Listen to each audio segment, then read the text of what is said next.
What's going on, you guys? Welcome to the Unlock Your Freedom podcast with Kevin Keppel. If you're looking to create more in your life, and if you want more of anything, it's not about doing more, it's about being more. So I'm excited you're here, and I'll see you guys on the inside.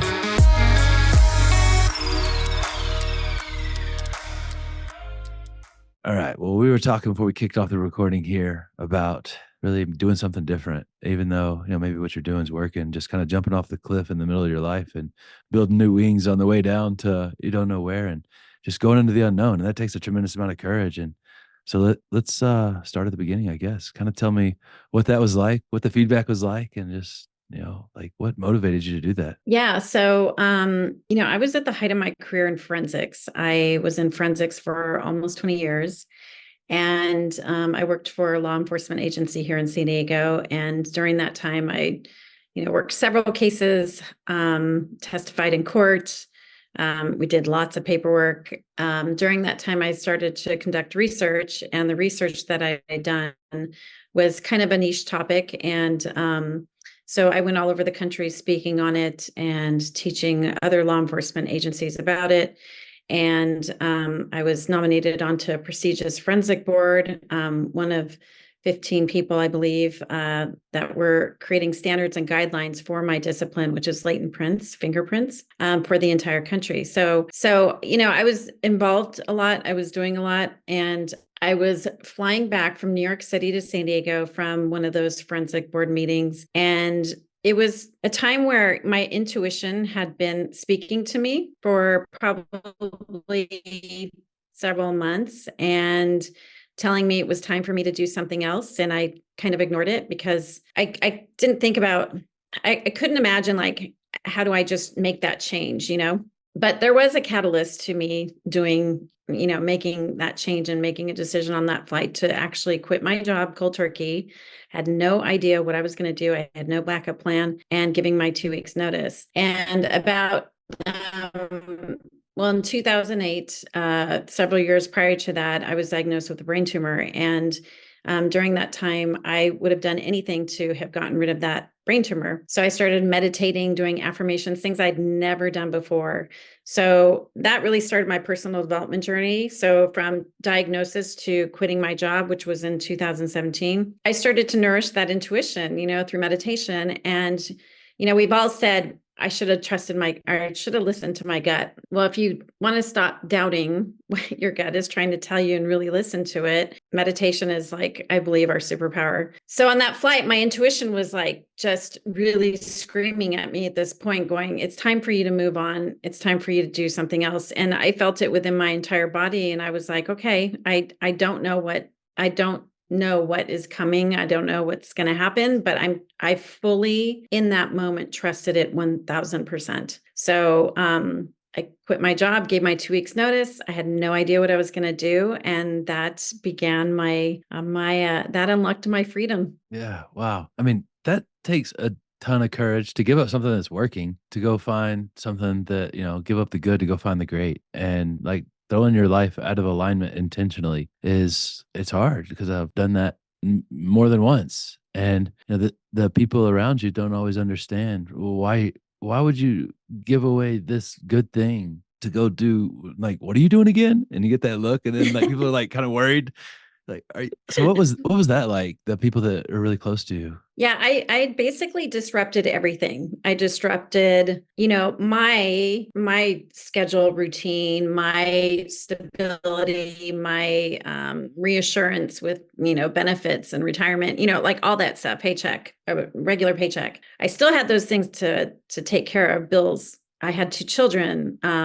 And it was disrupting people around me too, because it made a lot of people, I think, feel uncomfortable, because how can you do that? And I really think that when people start to project their opinions on you, it's because they want to do it too. And I had many people reach out to me privately, just saying, I wish I could do what you did. And, there's a quote I say by Gary Vaynerchuk that he says, I wish is a dangerous way to start a sentence. And, it was like, I wish I could do what you did. I wish I could quit my job. I wish I could, it was just like this constant thing I was getting. And then I was getting also the people who are like, Rachelle, What are you doing? You're at the height of your career. Why would you leave forensics? Like your name is kind of known in your discipline. You've done a lot.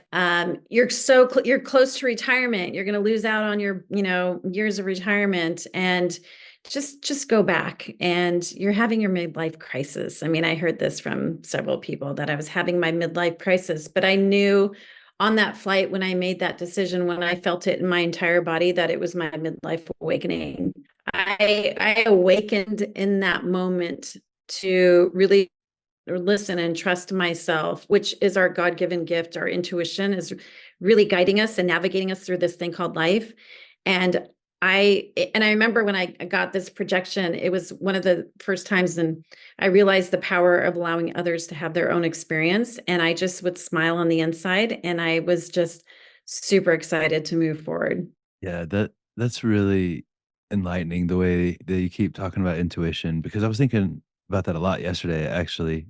Intuition versus the ego, because we all have two voices inside of us, and usually the ego is the screamer in my head, and the intuition is like more subtle.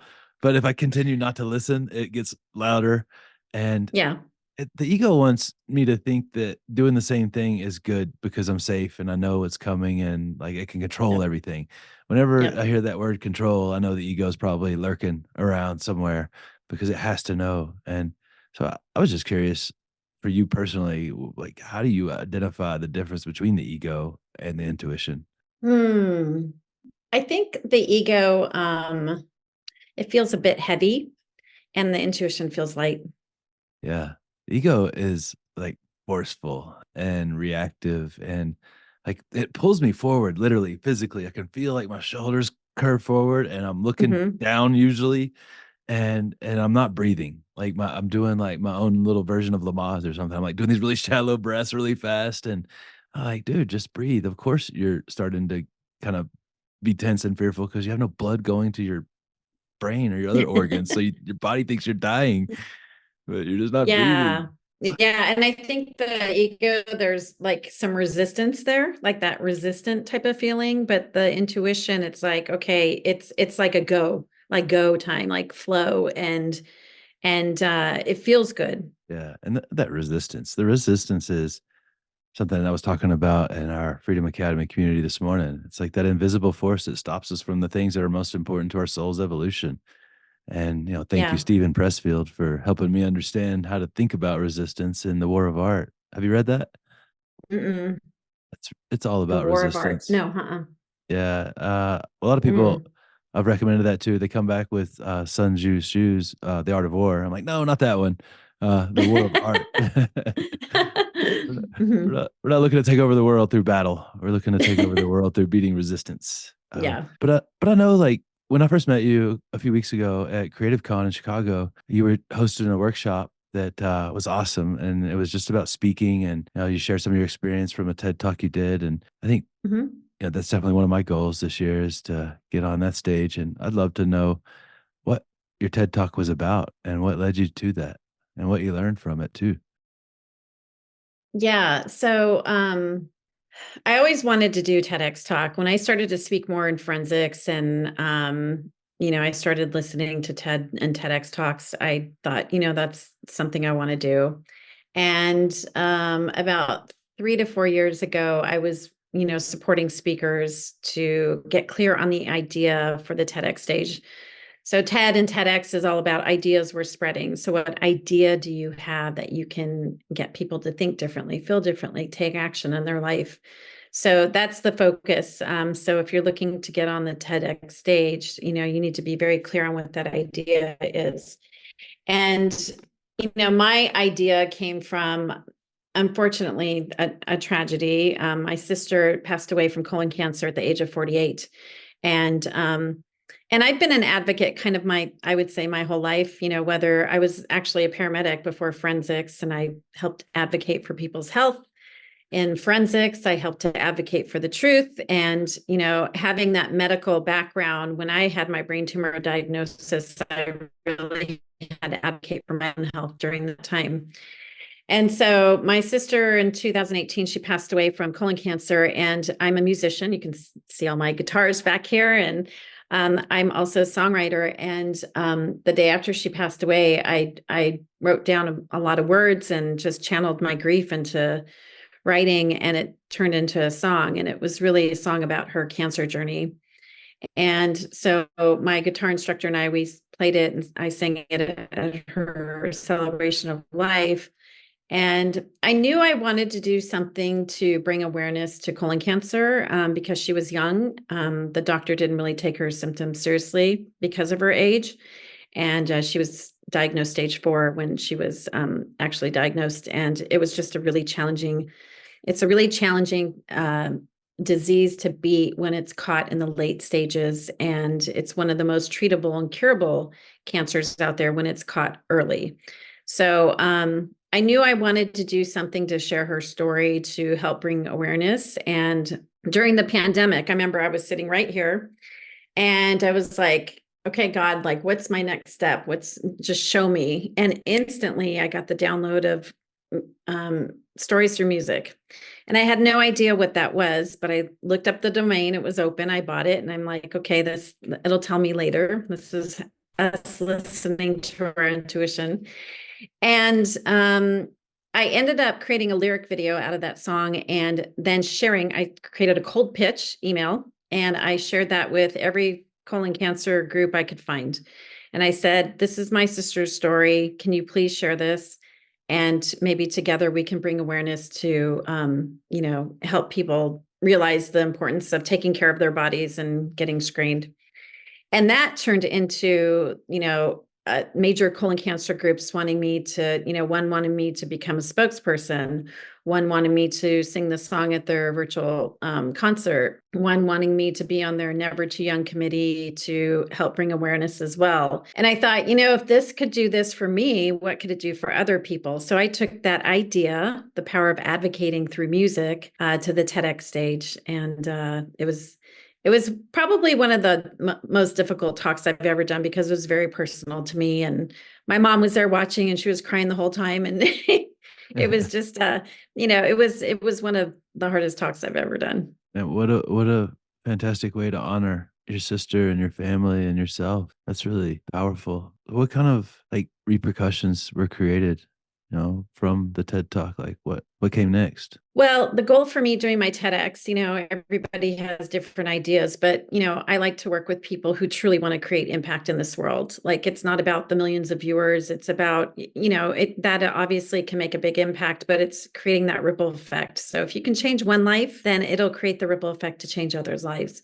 And so the goal of my talk was to save a life. I didn't want anybody to go through what my sister did. And I had many people reach out to me and share because, me advocating for colon cancer awareness and taking better care of your health, that they finally got screened, and that, precancerous polyps were found and they were removed, but had they not gone to get their screening, their story might have been different. So, I think my sister and I have helped save some lives through her song, her story, and through TEDx, my talk. And that's and even like, just advocating for yourself. I think that's a lot of the comments from my TEDx talk is, really to speak up when you feel like you have something wrong and you need some support and some help.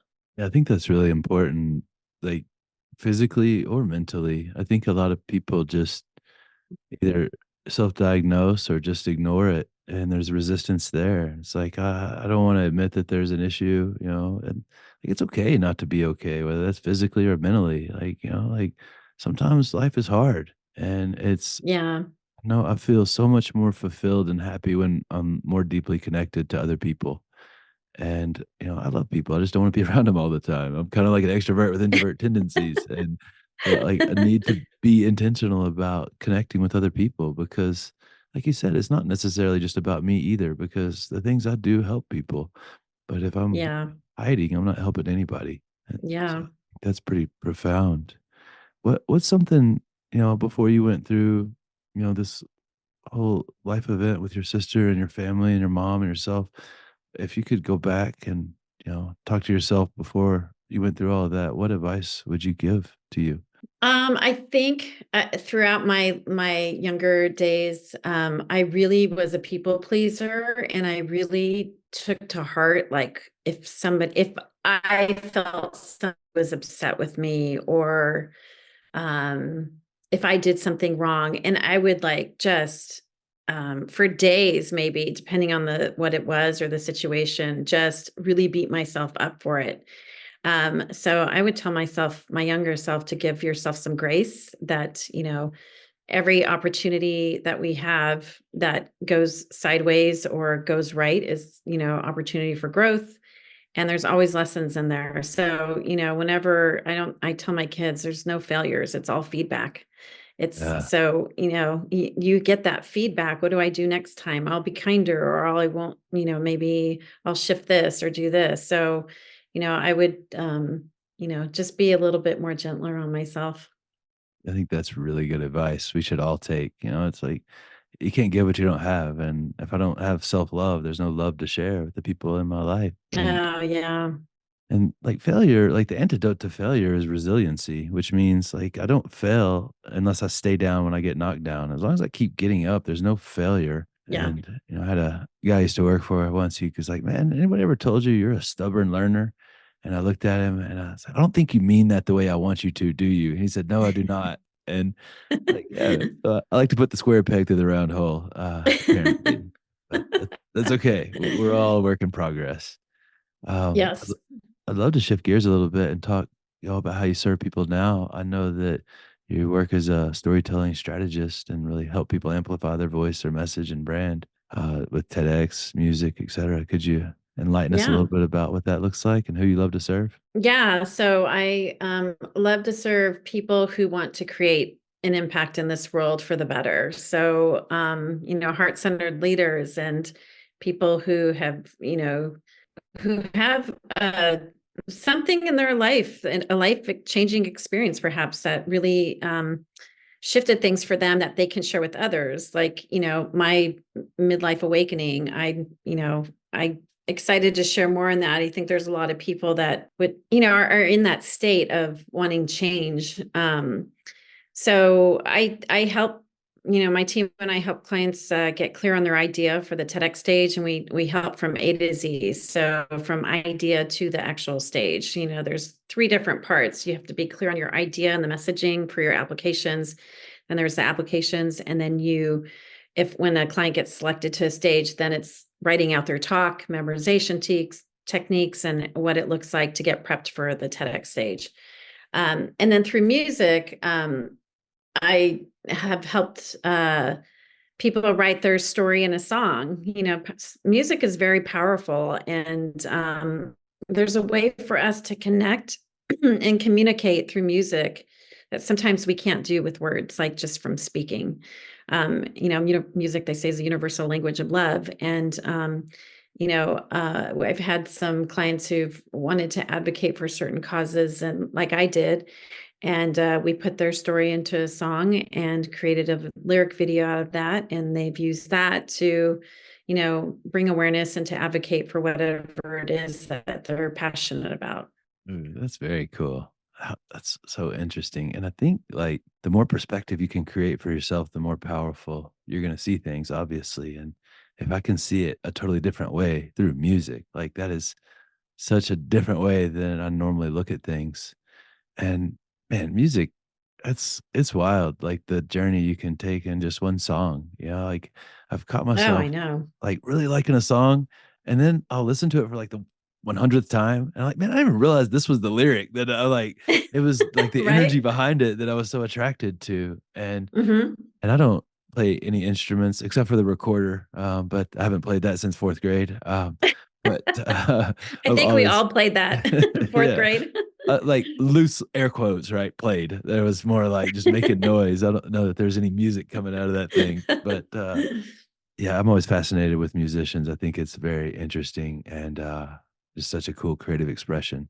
So I'm always in awe of Yeah. people who can do that, especially the guitar, because I don't even want to say played a guitar. I've made noise on a guitar before, and I couldn't get my fingers on the right chords to get started. And like it was just amazingly complex and just such a brilliant gift to share with the world. So Thanks for Yeah. putting that out there. I always tell people if they want to start playing something like a guitar, then start with the ukulele, the little one. It Yeah. is the easiest instrument to play. You can learn a song very quickly, and it has such a beautiful sound to it. And then you can just keep building from there. All righty. Well, all my friends and family that are listening today, I apologize in advance for making you listen to my ukulele concert once I get it ready to debut. It's going to be I want to amazing. hear it. Prepare to be underwhelmed, everyone. Uh, what's next for you? So you don't stay still very long. So what's next? I know I don't.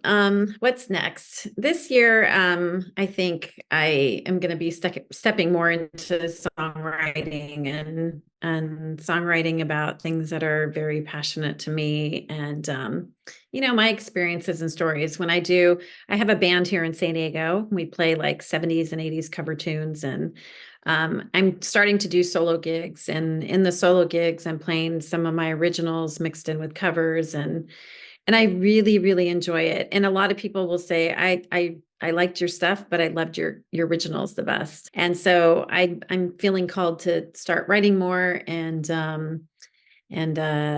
yeah, just really stepping into that. What's the band called? Whiskey on the Rocks, Whiskey on the ROX. Rocks. Mm-hmm. Whiskey on the Rocks, ROX. Shout out. San Diego. Go see them. We're on Facebook. You can come watch us. Oh, cool. I'll definitely Yeah. follow you guys. I Yeah. love supporting my friends. So, Mhm. well, maybe we'll shift gears and head towards the end of this thing and bring it in for a landing so you can go finish taking over the world. What does freedom mean to you here on the Unlocking Your Freedom podcast? Mm, that's that's a really good question. What does freedom mean? I think freedom means play. I think freedom means just truly unapologetically being yourself and ease and flow, like when it feels good and you have that like excited feeling and I think that's freedom. I mean, when I quit my job, I mean, super excited and I was like, "Oh my gosh, I'm doing this. Like, what's next?" It was like the most amazing was like jumping out of a plane. I've been skydiving twice and it's like that freedom of the unknown is just an exhilarating, scary and exciting thing all at once. And I kind of live my life that way and I love it. And I unfortunately had a situation that, my brain tumor that really scared me and made me really look at life through a different lens. But I think freedom is, yeah, that trusting the unknown and just stepping into like your soul's calling. Yeah, well said. What's a favorite book to read, recommend, or give away? I think one of the book that I really enjoyed that I've actually listened to a couple times is called Parallel Universes of Self by Frederick Dodson. It's a really great book on just everything we just talked about. Yeah, I'll check that out. I love to read. That sounds awesome just by the title alone. Parallel Universes of Self by Frederick. What was his last name? Frederick Dodson, Dodson. That's cool. Where Yeah. can where can people go to learn more about you and connect with you? You can find me on mostly Instagram and my website, RachelleBabler.com. Last question. What's something I could have asked that I didn't that you would love to share about? Um, when I was a paramedic, I delivered 5 babies. Wow. All at once? And I where did some crazy things in forensics that I probably won't share, but where was the most interesting place you delivered a baby? um well, most of them were in their homes. They waited too late to go to the hospital and the baby was coming. So when they called 911, we were there to deliver. But I have delivered in the back of an ambulance too. Man, I bet that was pretty interesting. Man, Yes. thank God for first responders. It's like watching a YouTube video, trying to figure out how to deliver this thing. Like that would be a little bit stressful. So that's Yeah. amazing. Yeah. So Thanks. I always wonder where those babies are now. Yeah. Well, they're here thanks to you. So good job. Thanks. Yeah. Well, thanks for taking the time out to come and share with us. I really appreciate it. It was a lot of Aw, fun.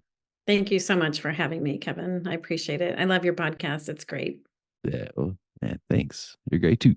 All right, you guys, y'all are awesome too. Thanks for being here till the end, man. Share it out. Somebody needs to hear Rachelle's message. It's really a needed thing. You know, we don't have to do what we do just because we've been doing it. So somebody else could really benefit from this. And thanks for sticking with us till the end, you guys. I love y'all. See y'all next time. Alrighty, you guys. Thanks for making it through to the end of the Unlock Your Freedom podcast with us. Really grateful to have amazing listeners like you. Thank you guys again for listening. We love you, and we'll see you next time.